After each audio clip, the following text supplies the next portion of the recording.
जय हिंद, जय भारत, जय वाणिज्य। मैं राघवन करे आप सबका एसएनटी क्लास में स्वागत करता हूँ।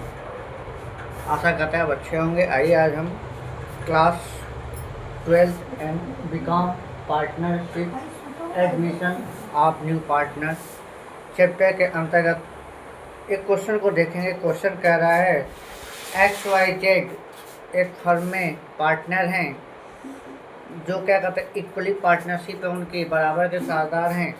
उन्होंने 1 अप्रैल 2021 को एन को व्यवसाय में शामिल किया, ठीक ना। उस व्यवसाय के लिए उन्होंने एन को 1/3 भाग लाभ में हिस्सा देंगे। एन 1/3 भाग के लिए 50,000 रुपये कैपिटल और 30,000 रुपये गुडविल के रूप में लाते हैं। 31 मार्च 2021 को बैलेंस शीट दिया हुआ है। लाइबिलिटी दिया हुआ है क्रेडिटर्स 2,30,000 रुपये, अनडिवाइडेड प्रॉफिट 60,000 रुपये, कैपिटल दिया हुआ है एक्स का 1,20,000, वाई का दिया हुआ 45,000 और जेड का दिया है 25,000। संचय कोष रिजर्व फंड दिया हुआ है 45,000। एसेट साइड में अगर हम आते हैं तो बैंक कैश बैंक दिया हुआ है 15,000, डेप्टर्स दिया हुआ है 30,000, स्टॉक दिया हुआ है 75,000, मशीनरी दिया हुआ है 1,75,000 और बिल्डिंग दिया हुआ है 2,30,000। एडजस्टमेंट मेरा कह रहा है कि मशीन तथा भवन के मूल्य क्रमशः 20% तथा 5% हरासित किए जाएंगे। डिप्रिसिएशन चार्ज किए जाएंगे मशीन एवं बिल्डिंग पे। और कह रहा है जो स्टॉक का रिवैल्यूएशन हुआ है 1,35,000 रुपये किया गया है। अब पर्याप्त ऋण के लिए 10% संचित करना है अतः प्रोविजन फॉर बैड डेब्ट्स करना है 10%। और अदत्त व्यय के लिए 7,500 रुपये, 7,500 रुपये और उपार्जित आय 1,500 रुपये का लेखा करना है। कह रहा है कम साझेदारों के पूंजी खाते, रिवैल्यूएशन अकाउंट, पुनर्मूल्यांकन खाता और बैलेंस शीट बनाने के लिए कह रहा है। तो आइए जी हम इसको देखते हैं। इसको हम देखते हैं क्वेश्चन को। अब देखिए इसमें इसको लगाने के लिए कारण क्या है। इसमें आपका दिया हुआ है जनरल रिजर्व। जनरल रिजर्व जब बैलेंस शीट में दिया हो तो उसे हम किस तरह बांटेंगे, इसलिए इसको लगा रहे हैं। क्वेश्चन को लगाते चलते हैं, देखते हैं। सबसे पहले हमें क्वेश्चन लगाने के लिए हमें पता है कोई नया पार्टनर आएगा तो हमें 2 चीज़ की जरूरत पड़ेगी। क्या? पहले न्यू प्रॉफिट शेयरिंग रेशियो, दूसरा सैक्रिफाइसिंग रेशियो। तो आइए जी चलते हैं इसकी तरफ। तो सबसे पहले लिखते हैं calculation of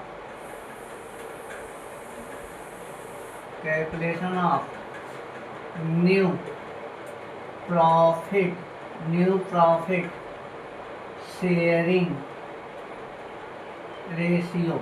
new profit sharing ratio मेरे पास एक्स हैं, वाई हैं, जेड हैं और एन हैं, आई हैं जो मेरे न्यू पार्टनर हैं। क्या हैं? न्यू पार्टनर हैं। ठीक, ये इक्वली के साझेदार हैं अर्थात 1/3, 1/3, 1/3, 1/3, 1/3 होगा। कह रहा है कि इन्होंने जेड को 1/3 भाग के लिए साझेदार बनाया। तो हमें पता है जब नए साझेदार का प्रॉफिट पार्ट दिया हो तो हम फर्म के टोटल प्रॉफिट को 1 मान लेते हैं और 1 में से नए साझेदार के पार्ट को घटा दें तो कितना आएगा? एलसीएम मेरा आ जाएगा 3। यहाँ हो जाएगा 3 - 1 अर्थात 2/3 मेरा रिमेनिंग पार्ट होगा। इस रिमेनिंग पार्ट का बाकी साझेदारों के पार्ट से गुणा कर दें। 2/3 गुणे 2/3 गुणे 2/3। तो अब देखिए 2 × 1 = 2/9, 2 × 1 = 2/9, 2 × 1 = 2/9। अरे मेरा है कितना? 1/3। तो इसको भी 9 बनाने के लिए 3 से मल्टीप्लाई हम इसमें कर देंगे तो मेरा हो जाएगा 2/9, 2/9, 2/9 और 3/9 अर्थात न्यू शेयरिंग रेशियो मेरा हो जाएगा 2:2:2:2:3। ये मेरा एक्स वाई जेड एन का न्यू प्रॉफिट शेयरिंग रेशियो हो गया। आशा करते हैं आपको ये समझ में आया। अब आइए हम क्या निकालते हैं, इसके बाद निकालते हैं सैक्रिफाइसिंग। क्या निकालते हैं? सैक्रिफाइसिंग। Calculation of sacrificing. यहाँ लिख देते हैं न्यू प्रॉफिट शेयरिंग रेशियो। इसका बाद निकालते हैं calculation of sacrificing. Calculation of sacrificing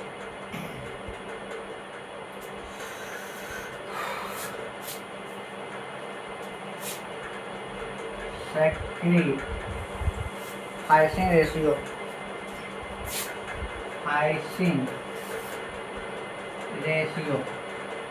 sacrificing जिसको हम कहते हैं त्याग अनुपात। त्याग अनुपात हमेशा पुराने साधार का ही निकाला जाता है। इसका फार्मूला होता है, क्या फार्मूला होता है?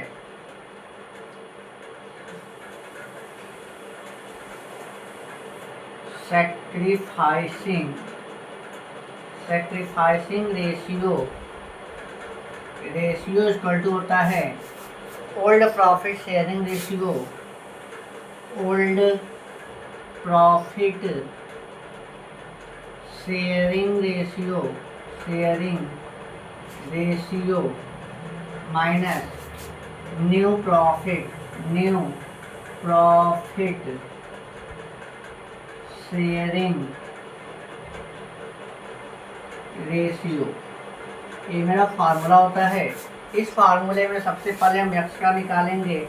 एक्स का ओल्ड प्रॉफिट मेरा कितना हुआ है? 1/100 दिया हुआ है और न्यू प्रॉफिट दिया है 2/, कितना? 2 2 4 2 6 3 9, 2/9। एल से मेरा क्या हो जाएगा? 9। एल से मेरा 9 हो जाएगा। तो यहाँ 3 से मल्टीप्लाई करेंगे तो 3 - 2 अर्थात मेरा 1/9 मेरा क्या कहते हैं एक्स का आया। जेड का वाई का निकालेंगे 1/3 - 2/9। तो एल से मेरा क्या हो जाएगा? 9 ऊपर 3 - 2 इक्वल हो जाएगा 1/9। ठीक। और जेड का निकालेंगे। जेड का भी पुराना है 1/3 और न्यू है 2/9। एलसीएम क्या हो जाएगा? 9। तो मेरा 3 - 2 अर्थात 1/9 अर्थात एक्स वाई जेड का सैक्रिफाइसिंग रेशियो SR रेशियो 1:1 हो गया। ठीक। अरे हमें पता भी है जब नए पार्टनर का पार्ट दिया हो, भाग दिया हो न्यू रेशियो का, तो पुराना से क्या कहते हैं ओल्ड प्रॉफिट शेयरिंग रेशियो ही मेरा क्या होता है? सैक्रिफाइसिंग रेशियो होता है। इसलिए देखिए 1:1 ये था आपका। ठीक। तो एक्स वाई जेड का सैक्रिफाइसिंग SR रेशियो भी एक संबंध एक हो गया। अब चलिए इसके बाद हम क्या करते हैं? गुडविल की गणना करते हैं। इसको आप देख लें एक बार।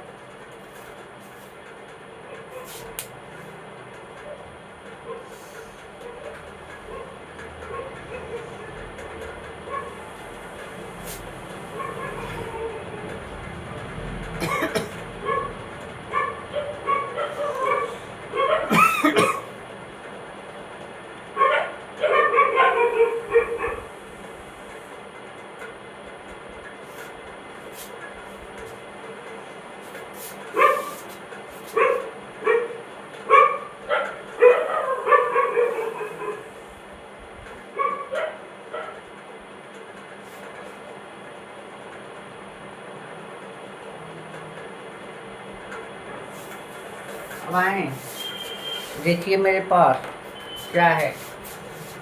N given capital. N capital के रूप में दे रहे हैं 50,000 रुपये। एंड गुडविल के रूप में दे रहे हैं हमें 30,000 रुपये। इस 30,000 रुपये को हम सैक्रिफाइसिंग रेशियो में 1:1 संबंधित एक में तीनों साझेदारों को बांटेंगे। तो चलिए बांटते हैं। एक्स का हिस्सा क्या होगा? 30,000 गुणे 1/3। वाई का निकालेंगे 30,000 गुणे 1/3। जेड का निकालेंगे 30,000 गुणे 1/3, अर्थात तीनों का मेरा क्या आएगा, 10,000 रुपये आएंगे। तीनों का हिस्सा क्या हो गया, 10,000 रुपये, 10,000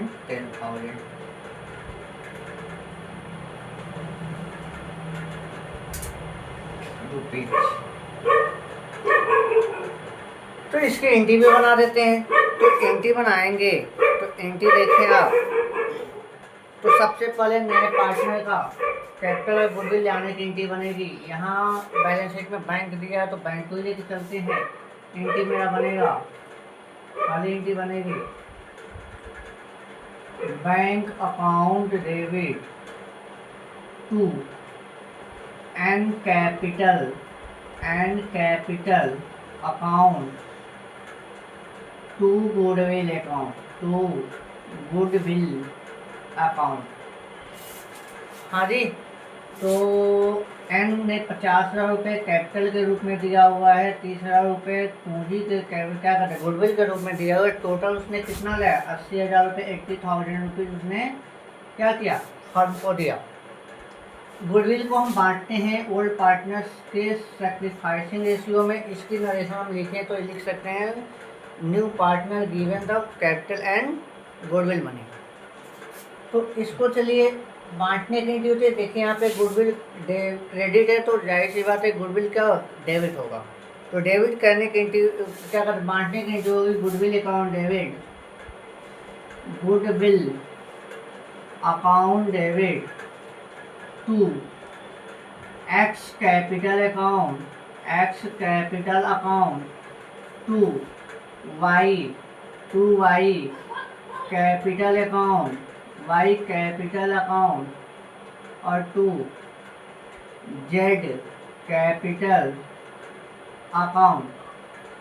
मेरा कितना हो गया, 10,000 रुपये, 10,000 रुपये और 10,000 रुपये, और टोटल कितना हो गया, 30,000 रुपये गुडविल की बट गई। इसकी नरेशन लिख सकते हैं बिन ट्रांसफर में। ये नरेशन हो गया, एंट्री बन गई। अब इसके बाद से हम बनाएंगे रीवैल्यूएशन अकाउंट। हमें पता है पार्टनर से एडमिशन के समय हमें रिवैल्यूएशन करना होता है, लायबिलिटी हम क्या करते हैं एसेट्स का, और इस रिवैल्यूएशन के लिए हमें जो लेजर बनाते हैं उसे हम रिवैल्यूएशन पुनर्मूल्यांकन खाता कहते हैं। तो सबसे पहले रिवैल्यूएशन अकाउंट बनाया जाएगा, उसके बाद पार्टनर कैपिटल बनेगा, जरूरत पड़ेगी तो गुडविल भी बना दिया जाएगा, बैंक बनाएंगे और अंत में क्या बनेगा, बैलेंस शीट बनेगा। इसको देख लीजिए, आगे की तरफ बढ़ते हैं।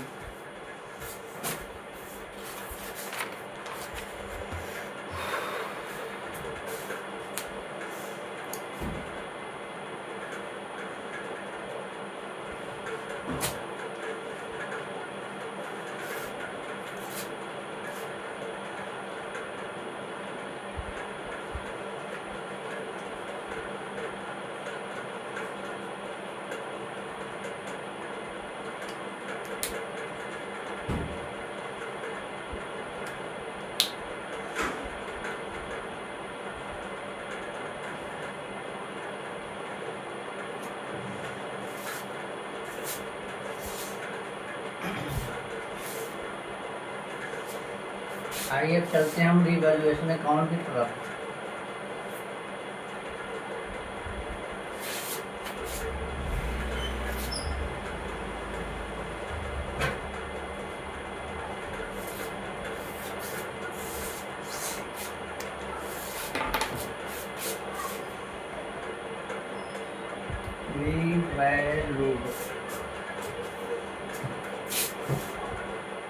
Revaluation account for the year लिखना चाहते हैं, लिख लीजिए 31 मार्च 2021 फॉर द ईयर ने कब आया, 1 अप्रैल 2021 को आया ना, 1 अप्रैल 2021 को। तो अर्थात हम क्या करते हैं 22 में चले जाएंगे, 1 अप्रैल 2021 है और 31 मार्च 2021 21, तो हम इसको अगर ईयर में आ जाएं 31 मार्च या 1 अप्रैल में ही ले लेते हैं। चलिए, या उसी पुराने डेट में ले लेते हैं 31 मार्च 2021 था ना। हाँ, तो चलिए 22 में चले जाएंगे, कोई दिक्कत नहीं है। 2022 था, अगले साल में तो बनाएंगे लास्ट में। तो चलिए इसका बनाते हैं हम रीवैल्यूएशन अकाउंट। ना भी डेट लिखें कोई दिक्कत नहीं है।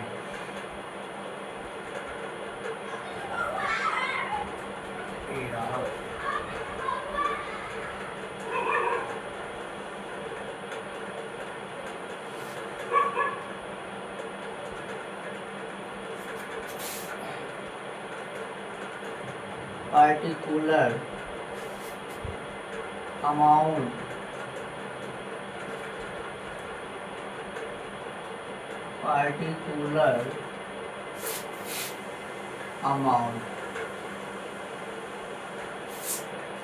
तो आइए सबसे पहले पहला अरेंजमेंट देखते हैं।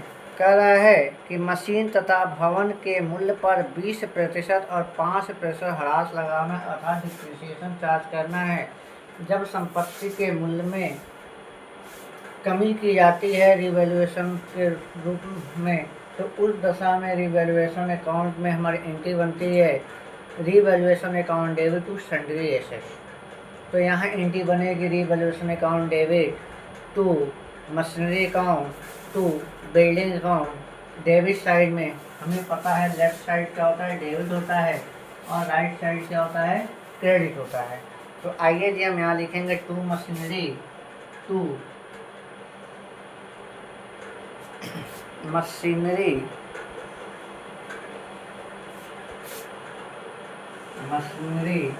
और टू बिल्डिंग है ना, हाँ बिल्डिंग,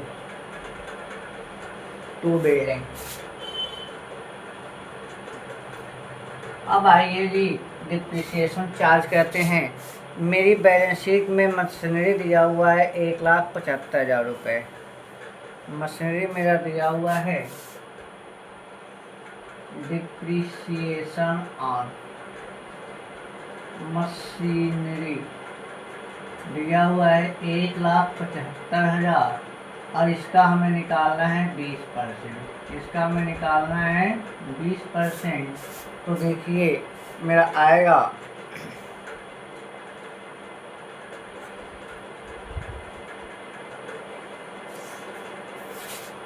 00 5 10 को 87 ले 7 5 35 को 5 88 3 2 नहीं, हाँ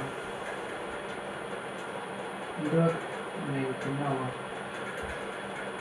5 10 को 87 1 7 9 14 15 5 88 ले 2 1 कम 2 1 3 35,000 रुपये मेरे आएंगे। तो यहाँ 35,000 रुपये मशीनरी के बिल्डिंग मेरा दिया हुआ है बैलेंस शीट में। बिल्डिंग दिया हुआ है 2,30,000 रुपये। बिल्डिंग मेरा दिया हुआ है 2,30,000 रुपये और इसका कितना 5%। तो चलिए 2 जो कट गया 00 5 15 5 88 ले 5 9 10 और 11,500 रुपये। 11,500 रुपये मेरा बिल्डिंग हो गया। आगे जो कह रहा है, आइए जी, कह रहा है स्टॉक का पुनर्मूल्यांकन 1,35,000 किया जाएगा। अब देखिए मेरा स्टॉक का मूल्य हमें करना है 1,35,000 रुपये, ठीक। और जबकि बैलेंस शीट में मेरा स्टॉक दिया हुआ है, कितना दिया हुआ है 75,000 रुपये। 75,000 रुपये। तो देखिए 0 0 0 0 13 में से 7 गया 6, 60,000 रुपये हमें बढ़ाना है, इंक्रीज करना। क्या करना है हमें? इंक्रीज करना है। जब एसेट्स के मूल्य में इंक्रीज होता है तो मेरी एंट्री होती है sundry assets account debit to revaluation था। रीवैल्यूएशन के क्रेडिट साइड में हम लिखते हैं बाई स्टॉक। क्या लिखेंगे यहाँ पे? By stock. कितना? 60,000 रुपये इंक्रीज करना है, तो 60,000 रुपये हमने यहाँ दिखा दिया। उसके बाद आइए हमारा देखते हैं नीचे के अध्यक्ष समायोजन की तरफ कर रहा है। पर्याप्त ऋण के लिए 10% संचित करना है, अर्थात to provision for bad debts या डेप्टर्स के रूप में।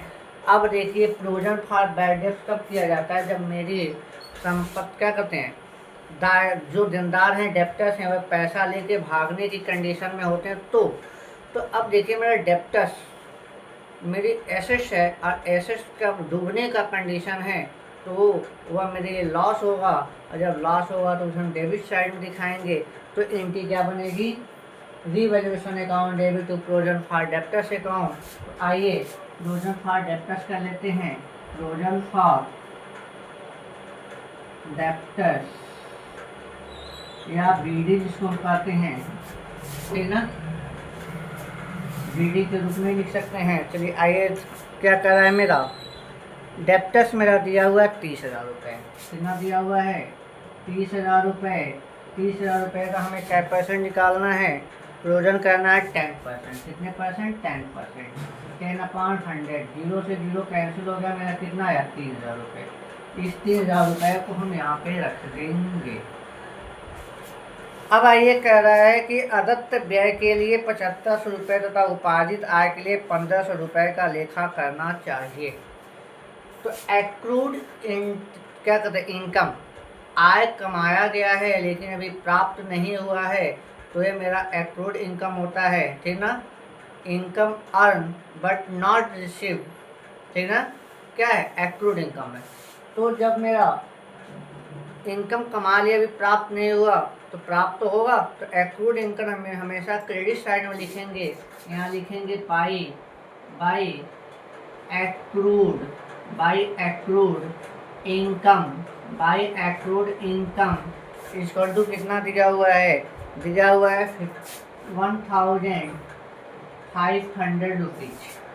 और क्या करें, आउटस्टैंडिंग एक्सपेंसेस 7,500 रुपये, मतलब कि हमें अभी एक्सपेंसेस हो चुका है, हमने उसका भुगतान नहीं किया था, मेरी लायबिलिटी बन रही है। और जब लायबिलिटी इंक्रीज होती है तो मेरी एंट्री होती है कि revaluation account debit to liability, sundry liability. तो हम यहाँ डेबिट साइड में दिखाएंगे, क्या डेबिट साइड में लिखाएंगे to provision for outstanding OS, जिसको कहते हैं आउटस्टैंडिंग एक्सपेंसेस। कितना दिया हुआ है, 7,500 रुपये। आशा करते हैं ये चीज़ें आपको समझ में आए होंगे। अब आइए जोड़ते हैं, घटाते हैं। अगर हम डेबिट साइड को देखें तो क्रेडिट साइड को देखें तो मेरा 61,500 रुपये आएगा। कितना आएगा, 61,500। ठीक, ये मेरा क्रेडिट साइड है, डेबिट, क्रेडिट साइड है। और डेबिट साइड को हम जोड़ें तो डेबिट साइड का मेरा जो योग होगा,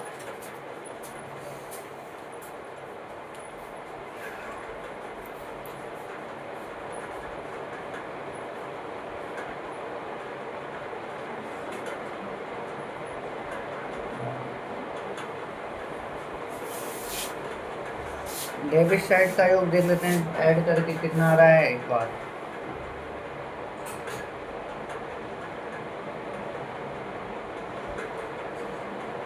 $35,000, उसके बाद दिया हुआ 11,500, उसके बाद दिया हुआ है 3,000, उसके बाद दिया हुआ है 7,500, सॉरी, तो मेरा आएगा 57,000। कितना, 57,000 रुपये मेरा क्रेडिट साइड। अब इसको घटा दें, 0 0 5, 11 में 7 गया 4, अर्थात ये जो 4500 रुपये आ रहा है मेरा, क्या आ रहा है, प्रॉफिट आ रहा है। 4500 क्या आ रहा है, मेरा प्रॉफिट आ रहा है। ये 4500 मेरा प्रॉफिट है। इस 4500 रुपये प्रॉफिट को क्या करते हैं, ओल्ड प्रॉफिट शेयरिंग रेशियो में पुराने साझेदार को बांटेंगे। तो मेरी एंट्री बनेगी revaluation account debit to old partner capital account. Old partner कौन है, XYZ है, तो चलिए जी लिखेंगे यहाँ पे to profit transfer to old partner capital account. कौन कौन है? XYZ। अब आप देखिए प्रॉफिट मेरा कितना है? प्रॉफिट मेरा है कितना? 4500। इस 4500 को 1:1 में बांटना है तो x को कितना मिलेगा? x को मिलेगा 4500 गुणे 1/3।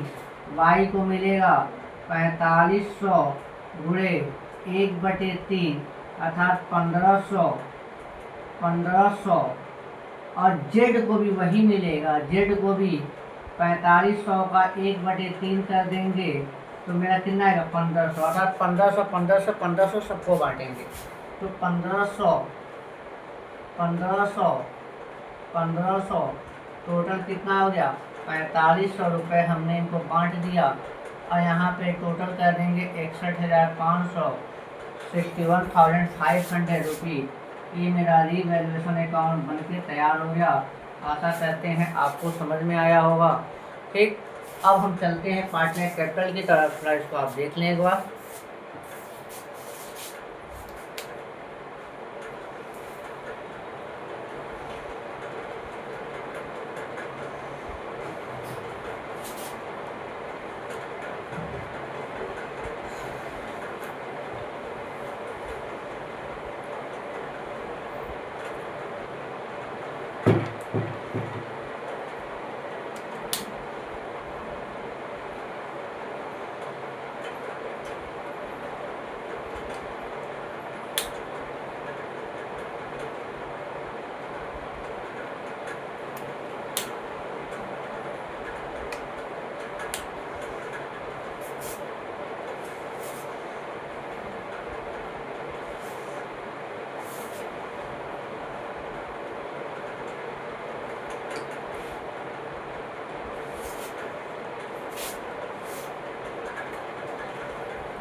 अब हम आते हैं partner capital. Partner capital account. कितने पार्टनर हैं मेरे? 4 पार्टनर हैं जी, 4 पार्टनर हैं। तो हमें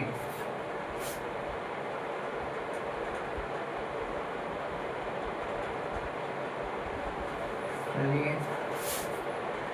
पार्टिकुलर X Y Z और N। Particular X Y Z यहाँ लिखते हैं particular X Y Z and new partner particular X Y Z और N। हाँ जी, आइए जी। सबसे पहले मेरा बैलेंस शीट कैपिटल का दिया हुआ एक्स वाई जेड का। तो कैपिटल का बैलेंस हमेशा क्रेडिट होता है, क्रेडिट साइड में लिखेंगे बाई बैलेंस BD। एक्स का दिया हुआ है 1,20,000 रुपये, 1,20,000 रुपये। वाई का दिया हुआ है 45,000 रुपये, वाई का दिया हुआ है 45,000 रुपये। और जेड का दिया हुआ है 25,000 रुपये। न्यू पार्टनर के रूप में यन है जिन्होंने 50,000 रुपये कैपिटल लाया है। तो एंट्री बनी थी क्या कहते हैं bank account debit to and capital account. तो यहाँ लिखेंगे by bank, by bank. N कितना लाए? 50,000 रुपये। प्रॉफिट हुआ था रीवैल्यूएशन का, हमने एंट्री बनाया था revaluation account debit to X capital account to B capital account to X capital debit to, sorry क्या बनाए थे, एंट्री हमने बनाया था कि revolution account debit to old partner capital तो एक्स वाई जेड थे, तो एक्स वाई जेड के क्रेडिट साइड में रिवॉल्यूशन ले आएंगे बाई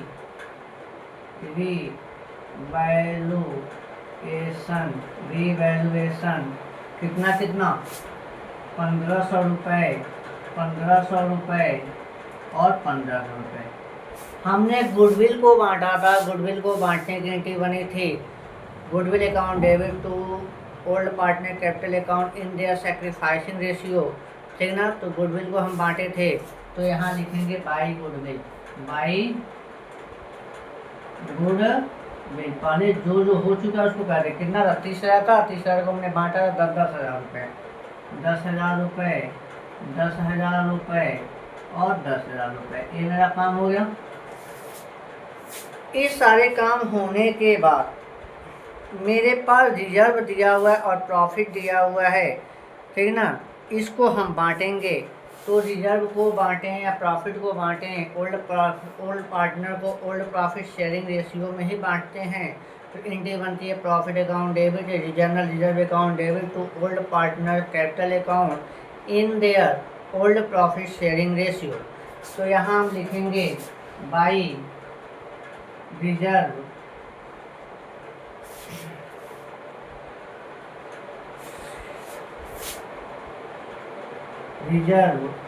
फंड, और यहाँ लिखेंगे बाई क्या है, प्रॉफिट है, on dividend profit, on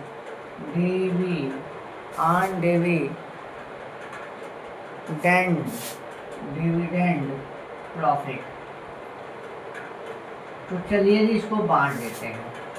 profit मेरा देखिए, रिजर्व मेरा दिया हुआ है 45,000 रुपये, रिजर्व मेरा दिया हुआ है 45,000। ठीक, इस 45,000 को हम कितने में बांटेंगे, 1:1:1 ओल्ड प्रॉफिट शेयरिंग रेशियो में ही बांटेंगे। तो मेरी इंट क्या बनेगी, 15,000 रुपये आएगा सबका। एक्स का आएगा 15,000 रुपये, वाई का आएगा 15,000 रुपये और जेड का आएगा 15,000 रुपये। अर्थात रिजर्व को हमने यहाँ बांट दिया, रिजर्व हमने बांट दिया। प्रॉफिट मेरा दिया हुआ है 60,000 रुपये, इस 60,000 रुपये को भी प्रॉफिट मेरा दिया हुआ है 60,000 रुपये, इसे भी 1:1:1 एक संबंध एक के पुराने लाभ अनुपात में बांटेंगे। तो मेरा ये आएगा, एक्स का आएगा 20,000 रुपये, ठीक, वाई का आएगा 20,000 रुपये और जेड का आएगा 20,000 रुपये। बांट के दिखाएं कैसे बांटा जाता है, 60,000 गुणे 1/3, 60,000 गुणे 1/3, 60,000 गुणे 1/3 कर देंगे तो मेरा क्या बढ़ जाएगा ना। तो आइए जी कितना है, 20,000 रुपये है, 20,000 रुपये यहाँ इनको रख देते हैं, 20,000 रुपये यहाँ रख देते हैं, 20,000 रुपये यहाँ रख देते हैं। अब देखिए मेरा क्रेडिट साइड कंप्लीट हो गया। अब मेरे पास पार्टनर कैपिटल से जुड़ी हुई कोई भी एंट्री यहाँ नहीं है। अगर डेबिट साइड में अगर कुछ विड्रॉल हुआ होता तो हम डेबिट साइड में दिखाते नहीं है, तो कोई दिक्कत नहीं है। इसी को जोड़ दें तो मेरा क्या कहते हैं, नए बैलेंस शीट का कैपिटल आ जाएगा। अगर हम इनको जोड़ें तो यन का तो मेरा 50,000 क्लियर है जी। इनको जोड़ें 20, 30, 40, 5 45,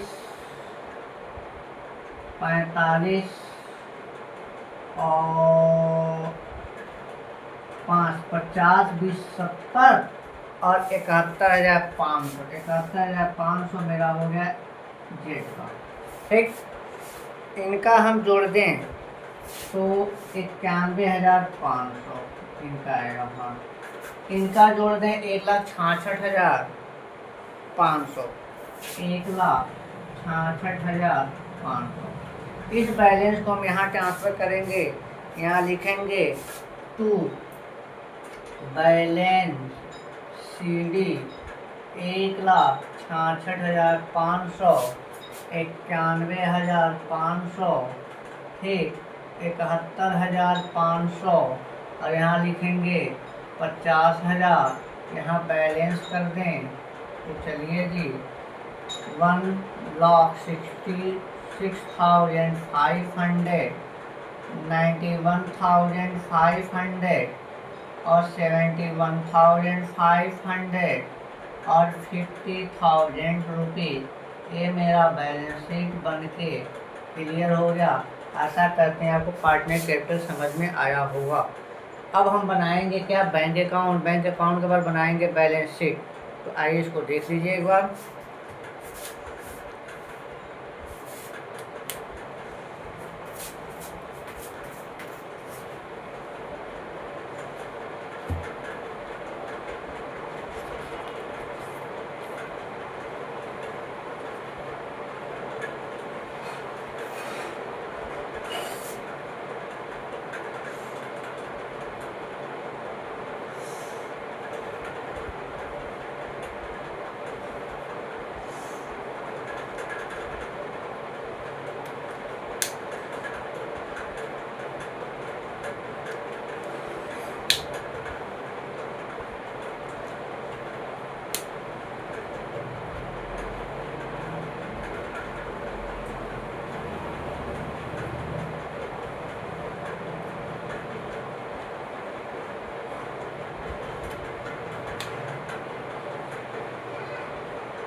हाँ जी, अब चलते हैं, हम बैंक अकाउंट बनाते हैं। ये देखते हैं bank account.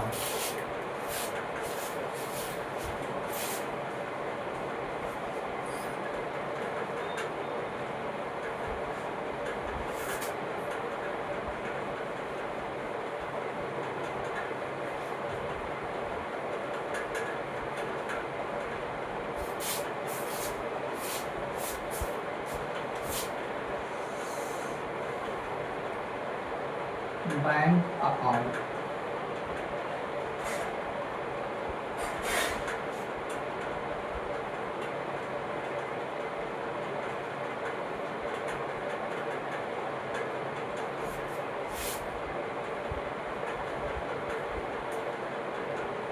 Particular amount, particular amount. तो बैंक का बैलेंस मेरा दिया हुआ है 15,000 रुपये। तो बैंक मेरी संपत्ति है, संपत्ति हमेशा डेबिट साइड में होता है। टू बैलेंस बीडी मेरा दिया हुआ है 15,000 रुपये। हाँ, एन ने कैपिटल के रूप में 50,000 रुपये और पूंजी क्या कहते हैं गुडविल के रूप में हमें कितना दिया था, गुडविल के रूप में 31,000 रुपये हमें दिया था। तो इनकी बनी थी bank account debit to and capital account to goodwill account. यहाँ लिखेंगे टू एन कैपिटल अकाउंट और टू गुडविल या प्रीमियम अकाउंट जिसको कहते हैं, टू गुडविल अकाउंट। ये था 80,000 रुपये और ये था मेरा 30,000 रुपये। टोटल मेरा कितना हो गया, नहीं सॉरी, ये 50,000 रुपये था। सॉरी, बैंक अकाउंट कैपिटल कितना था, 50 रुपये था, ठीक है ना। तो जब कैपिटल में 50,000 है तो कितना हो गया, 80 और 10 90 और 5 95,000 रुपये मेरा बैंक अकाउंट आ गया। यही बैंक अकाउंट मेरा कहाँ जाएगा, बैलेंस शीट में जाएगा, ठीक ना। बाई बैलेंस CD 95,000 रुपये, अर्थात हमने खाता क्लोज कर दिया। ये मेरा 95,000 रुपीज़ ये मेरा बैंक अकाउंट बन गया। आशा करते हैं बैंक अकाउंट आपको समझ में आ गया होगा। अब आइए हम चलते हैं बैलेंस शीट बनाते हैं। तो चलिए जी, तो देख लें एक बार।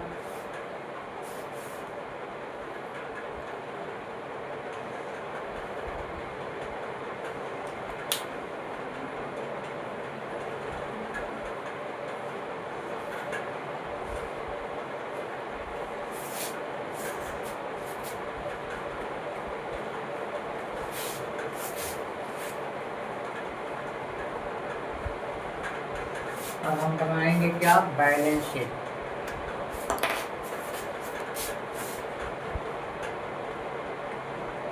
Balance sheet for the year 31 मार्च 2022।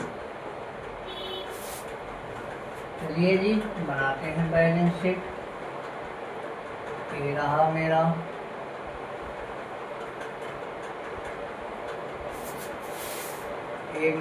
रहा लायबिलिटी, ये मेरा रहा अमाउंट, अरे मेरा रहा एसेट्स, अरे मेरा रहा अमाउंट। तो सबसे पहले हम लिखेंगे क्या, कैपिटल। क्या लिखेंगे, capital X Y Z N.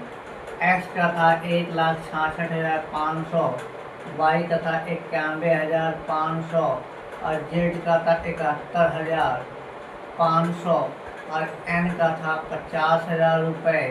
Total capital मेरा यही तो था, नया जो कैपिटल अकाउंट बनाए थे, तो मेरा टोटल आएगा 3,79,500। 3,79,500 था 3,79,500 रुपये टोटल फर्म की कैपिटल हो गई टोटल। उसके बाद मेरे पास क्रेडिटर्स दिया हुआ है, क्रेडिटर्स मेरा क्रेडिटर्स दिया हुआ है बैलेंस शीट में 2,30,000 रुपये, कोई चेंजिंग नहीं हुआ है, जैसे दिया है वैसे ही रख देंगे 2,30,000 रुपये। ठीक, उसके बाद आउटस्टैंडिंग हम 7,500 किए थे, देना बाकी, लाइबिलिटी बढ़ी है तो लाइबिलिटी साइड में आएगा, तो यहाँ लिखेंगे प्रोविजन फॉर ओएस एक्सपेंसेस कितना था, 7,500 रुपये थे। लाइबिलिटी मेरा क्लियर। अब आते हैं एसेट साइड में। एसेट साइड में सबसे पहले बैंक को ही दिखा देते हैं, क्योंकि अभी बनाए थे। बैंक अकाउंट कितना था, 95,000, 95,000 रुपीज़ मेरा बैंक अकाउंट था, हो गया। अब आते हैं डेप्टर्स की तरफ। चलिए जी, डेप्टर्स मेरा दिया हुआ है 30,000 रुपये। मेरा डेप्टर्स कितना दिया था, 30,000 रुपये, और 3,000 रुपये का प्रोविजन किए थे, प्रोविजन फॉर बीडी, मतलब 3,000 के डेप्टर्स मेरे डूबने की कगार पे हैं, हो सकता है पैसा ना मिले तो इसको लेस कर देंगे। प्रोविजन फॉर बैड डेप्ट क्या होता है, डेप्टर्स में से सब्ट्रैक्ट होता है, घटाते हैं उसको, तो कितना आएगा, 27,000 रुपये ये मेरा डेप्टर्स हो गया। ठीक, न्यू बैलेंस का स्टॉक देखिए। स्टॉक मेरा दिया था कितना, स्टॉक मेरा बैलेंस शीट में दिया था 75,000, ठीक ना, 75,000 और इंक्रीज करना है, इंक्रीज करना है कितना, 60,000 रुपये। तो 60,000 रुपये हम ऐड कर देंगे, तो टोटल न्यू स्टॉक मेरा कितना हो जाएगा, मेरा स्टॉक हो जाएगा 1,35,000 रुपये, 1,35,000 रुपये हो गया। ठीक, अब आते हैं मशीनरी।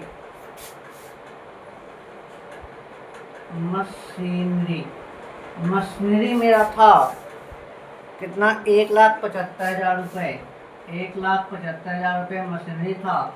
और इसमें हमें डिस्क्रीज करना था डिप्रिसिएशन लगाना था। रीवैल्यूएशन में हमने डिप्रिसिएशन कितना लगाया था, 35,000 रुपये का। 35,000 रुपये इसमें से सब्ट्रैक्ट कर देंगे, घटा देंगे, तो नया मशीनरी वैल्यू कितनी हो जाएगी मेरी, 1,40,000 रुपये की ये हो जाएगी, 1,40,000 रुपये हो जाएगा। उसके बाद मेरे पास बिल्डिंग था, बिल्डिंग बैलेंस शीट में मेरा दिया हुआ है, बिल्डिंग मेरा बैलेंस शीट में कितना दिया हुआ है, 2,30,000 रुपये, 2,30,000 रुपये मेरा बैलेंस शीट में दिया हुआ है। और इसको भी हरासित किए थे, डिप्रिसिएशन लगाए थे, इस पर डिप्रिसिएशन में लगाए थे 11,500 रुपये का। 11,500 रुपये हम इसमें से घटा देंगे, तो मेरा बिल्डिंग की वैल्यू आ जाएगी 2,18,500 रुपये। एक मिनट, हाँ, 2,18,500 रुपये ये मेरा बैलेंस। हाँ, एक्रूड इनकम, एक्रूड इनकम मेरा 1,500 रुपये मिलना बाकी, अभी मिला नहीं है, अर्न हो गया है। Earn the income but not received. तो क्या होता है, एक्रूड इनकम होता है जिसको उपार्जित आय कहते हैं।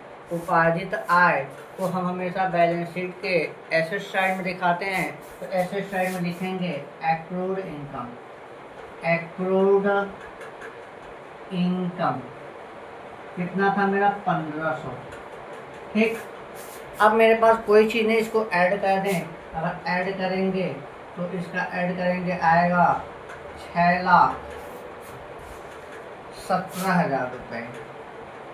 इसको भी ऐड करेंगे आएगा 6,17,000 रुपये। आशा करते हैं ये टॉपिक आपको समझ में आया होगा। ठीक, अगले टॉपिक में, अगले वीडियो में अगले टॉपिक के साथ मिलते हैं। तब तक के लिए जय हिंद, जय भारत, जय वाणिज्य।